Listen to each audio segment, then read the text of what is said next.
Howdy folks, hope you're all having a good one. I really do, and if you're not, well, I hope today's video is going to go some way towards improving that, starting with the name of today's hero, Sinky McSinkerson.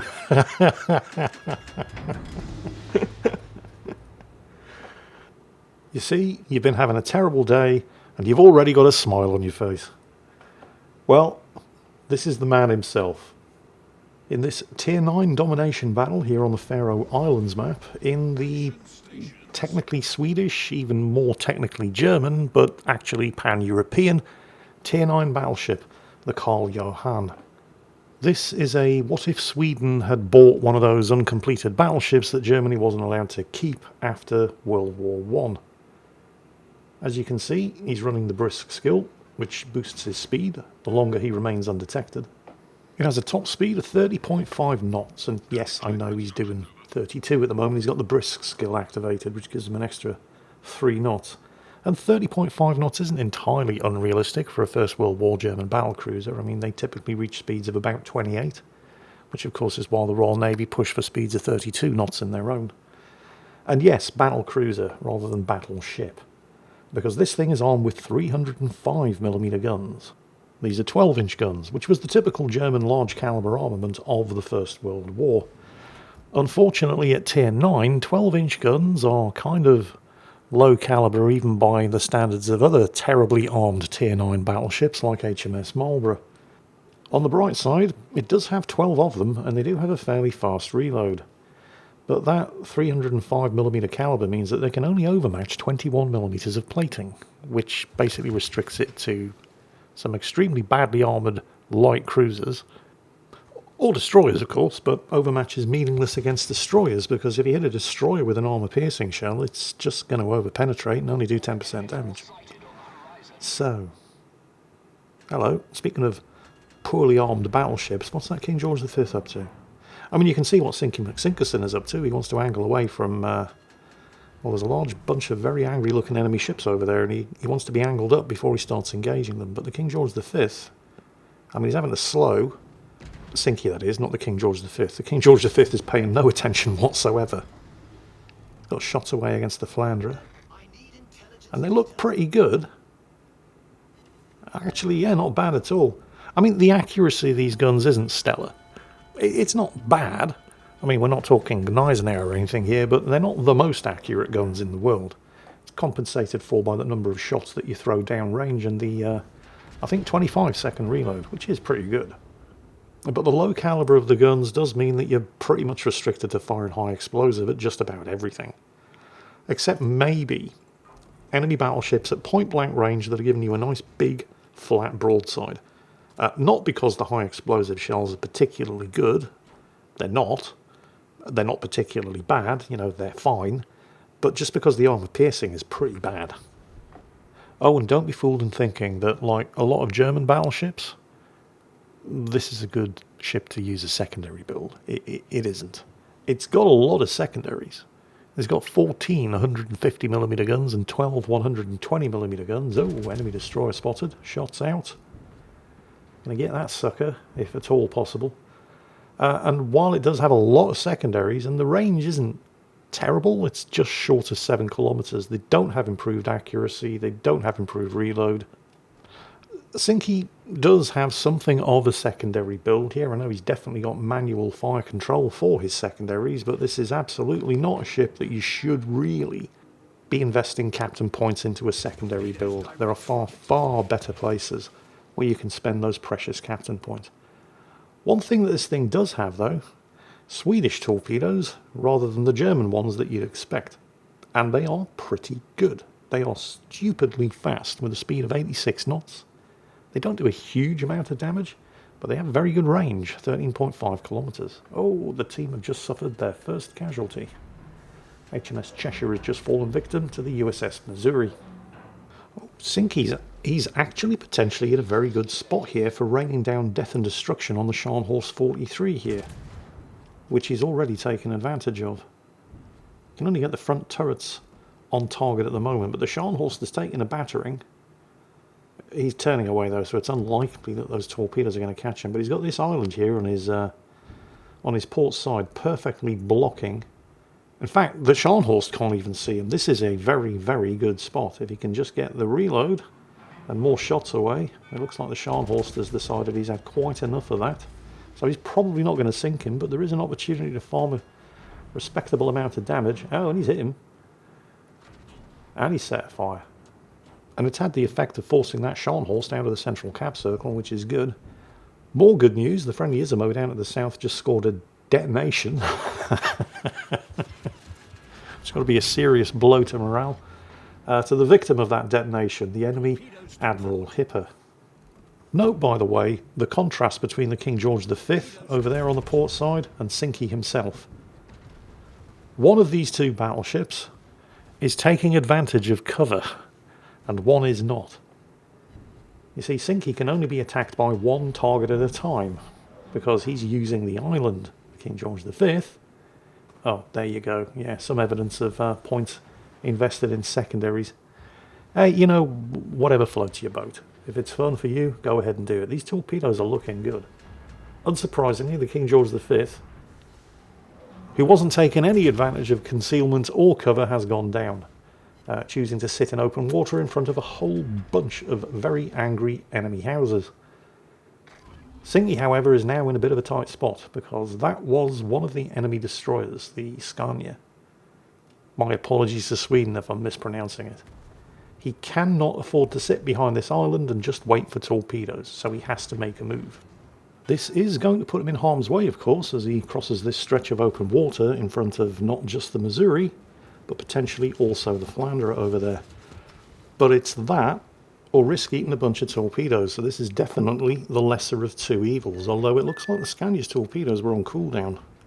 But that doesn't mean they're not coming around the other side of the island, so hydro activated, and sure enough, here they come. So he has to continue the turn, when I'm sure he would much rather just angle up against, well, the Missouri for one thing. Although he is still reasonably well angled, but in order to avoid giving broadside to the enemy battleships and dodge these torpedoes, he's basically going to have to run himself aground. He's now got a double fire, which is bad, so there goes the damage control. He's got his torpedoes away, he's starting to recover some health, and while all this is going on, the team have just lost a further 3 ships. The enemy team have the cap circle at Charlie. They're probably going to take the cap circle here at Alpha, and his team don't have a single cap. Although they have just clawed back a kill thanks to the Yugamo. And he did at least manage to not fall victim to any of those torpedoes. Although, I mean, his own torpedoes are looking pretty good here. And the Scania's torpedoes are not actually that great. I can remember one occasion where I jumped out from around the back of an island and caught an enemy Dallas at point blank range. Unloaded all of my torpedoes into him, 5 of them hit, didn't kill him, and I suddenly found myself at point blank range in front of a very, very upset light cruiser, and I did not survive that encounter. So maybe even the Scania's torpedoes wouldn't have been that bad. Then again, I mean, he's weathered the storm pretty well, despite the double fire. He's recovered almost all of his health. He's actually come out of this reasonably well. Meanwhile, there's been another flurry of kills, not in his team's favour, of course. The enemy team now have 2 of the 3 cap circles, and they're 100 points and 2 kills ahead. Which is obviously not great, but, well, you know, you've got to put it into perspective. At least it's better than it was less than a minute ago when they were 3 kills and 200 points ahead, and there's definitely an opportunity to claw another kill back here. Come on, get those guns reloaded. A fire would be fantastic, because he has just used his damage control. Come on, Sinky, you can do this. Are we going to get a fire? We have a fire. He did just extinguish a double fire, so we know the damage control's on cooldown. And that single fire might be enough to kill him. Have to angle up against incoming return fire, of course, which has taken out one of your gun turrets. Not ideal. But I think you've got him. Even if the torpedoes don't get there, the fire is probably going to be enough. Come on. Yes, there it is. Sinky's first kill after doing 117,000 damage. And he's still doing alright for health. Now, it certainly hasn't escaped your attention that this is an episode of A Game of Throws, which is, I suppose, a bit of a spoiler, because it means you've probably got some idea of what to expect during the course of this battle. Okay, they've just lost another ship. But it's not the destination, it's the journey. It's how we get there that matters. And there's all kinds of ups and downs coming before we reach the conclusion of today's battle. Hello, there's a smoke screen poking out from behind the side of that island now. Hydro is running, but what could that be? It's not the Scania because he's over there. We'll worry about that when we come to it. For now we got, oh, whatever it is, it's armed with torpedoes. But for now, this is one of those rare opportunities where the armor piercing is actually useful. Oof. Yeah. Spanked the enemy galleon. Unfortunately, didn't kill it. Even more unfortunately, it's not just something in the smoke screen. He did just get pinged at very, very short range by an enemy submarine. At such close range, it wouldn't have made any difference if he'd used the damage control. Instead, he saves it to clear the flood caused by eating 4 of those torpedoes. And that smoke screen is the enemy Flint, a light cruiser. A target against which 305mm armor piercing is actually pretty spicy, although not quite spicy enough. The good news is we know that the Flint doesn't have its torpedoes ready, it just launched them and missed. The bad news is it looks like the submarine's torpedoes are ready to go again. The Flint is he's just sitting there. He's not even moving. Point blank range, broadside against the battleship. And as luck would have it, nothing but over penetrations. He's thinking about using the torpedoes, but it's likely that the secondaries are going to finish him, and they do. And there's the submarine. So now he has to choose between giving well, yeah. He had to choose between giving broadside to the Missouri or eating submarine torpedoes. And, well, he just didn't have enough time to make the decision. He did try to get his torpedoes away against the Missouri before he went down, but, well, day late and $1 short. So, Sinky McSinkerson's battle is over, with 165,000 damage done. Actually, it's continuing to tick up because he did set a fire. The Confederate and the Close Quarters Expert Award. But from now on, his fate rests in the hands of his team. Fortunately, despite the fact that his team are more than 300 points, 3 kills, and soon to be 3 cap circles behind, the surviving members of his team, in fact the top 5 scoring members of the team at the end of the battle, including Sinky himself, but also this Yugamo, who narrowly avoided some torpedoes there. In fact, the Yugamo in particular, these guys are all capable of thinking and breathing at the same time. Although they've got one hell of a fight ahead of them. But like I said, it's not the destination. Well, the destination is important if you want to win, but the details are in how you get there. The Yugamo, who's already on 2 kills, has raced up to lay a depth charge pattern on the location of the submarine, and he's got him. There's his 3rd kill. Torpedoes away against the Missouri. You know, everybody goes on about the Shimakaze at tier 10, and I feel that the Yugamo gets overlooked just because it's tier 9, but it's a very, very capable destroyer. I mean, okay, it's not as fast as the Shimakaze, that's definitely a big advantage that the Shimakaze has, and while the Shimakaze is by no means a gunboat, it's better in a gunfight than the Yugamo. But if you absolutely definitely have to torpedo somebody from stealth, the Yugamo is an excellent choice, because it is extremely stealthy, and it has an excellent selection of very hard-hitting torpedoes. And it does not take a lot of them to finish off a Missouri on about 30,000. Oh, it's going to take more than one, though. Yes, he's got him. 2nd torpedo just clipped his stern. Okay, switching from what is arguably the best remaining ship on the team to what is absolutely the worst, the Kansas. I'd say that the Kansas is a terrible ship, but that wouldn't be fair to Terrible. Terrible would probably leave a comment complaining at being compared to this ship.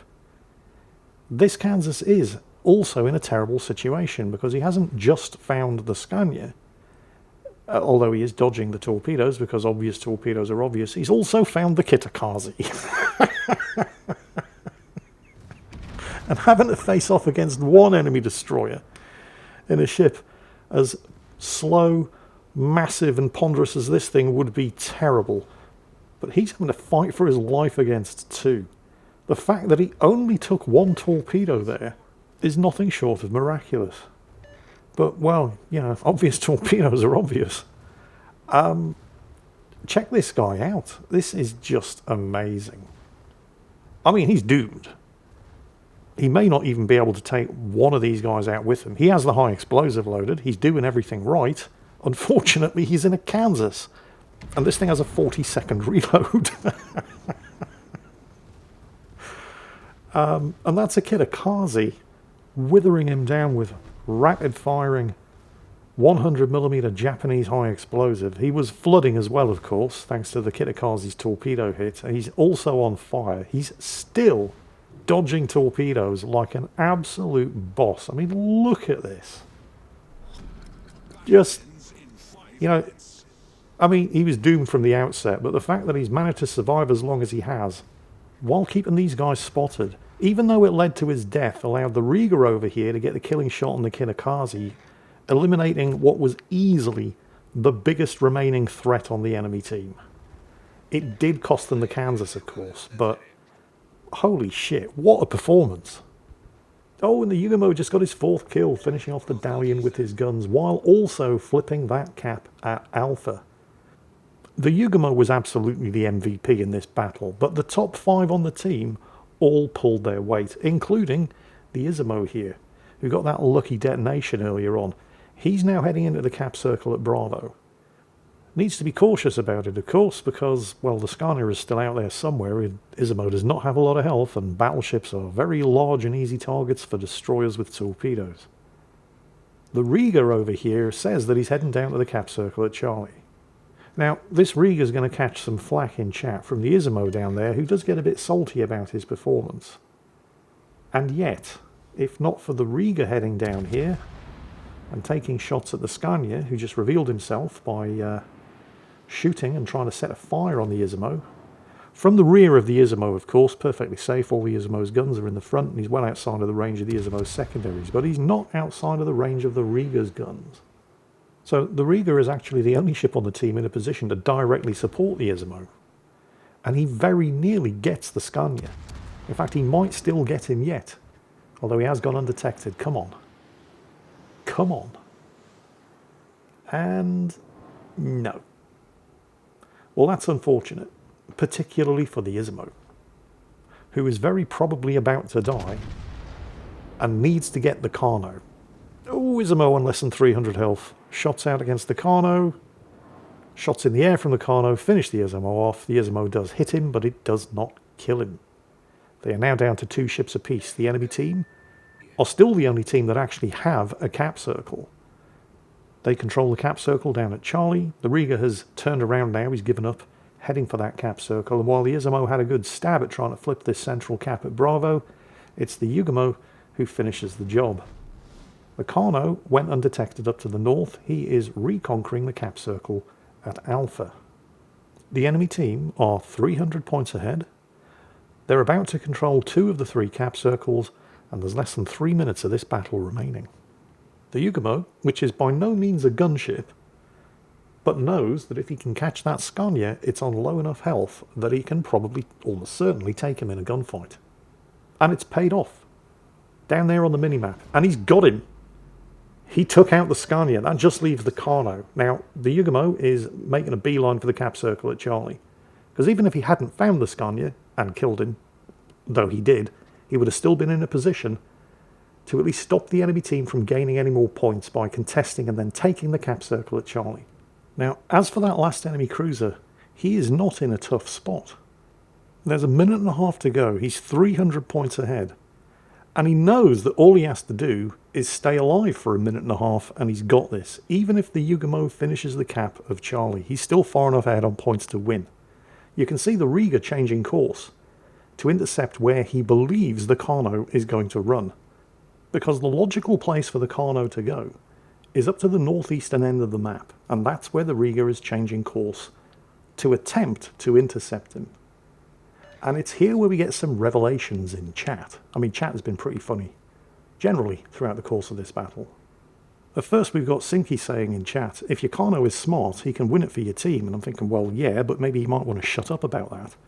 But there's a method to Sinky's madness. He's trying to bait the Kano into winning harder and going for a kill.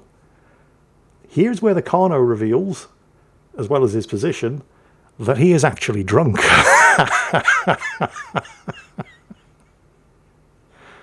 And he very, very nearly gets away with it, because instead of running away to the obvious location, all the way up there to the northeast, which the Riga had anticipated. He's attempting to sail away down to the west, and fortunately, and there was a large element of luck here, the Riga just managed to catch him at the very edge of his detection range, launches a couple of salvos, finishes him off, and secures the win. Not your typical game of throws, which is usually a result of somebody on the enemy team who's already winning, trying to win harder than they already were. The Carno was trying to go undetected. He just got really unlucky at the end.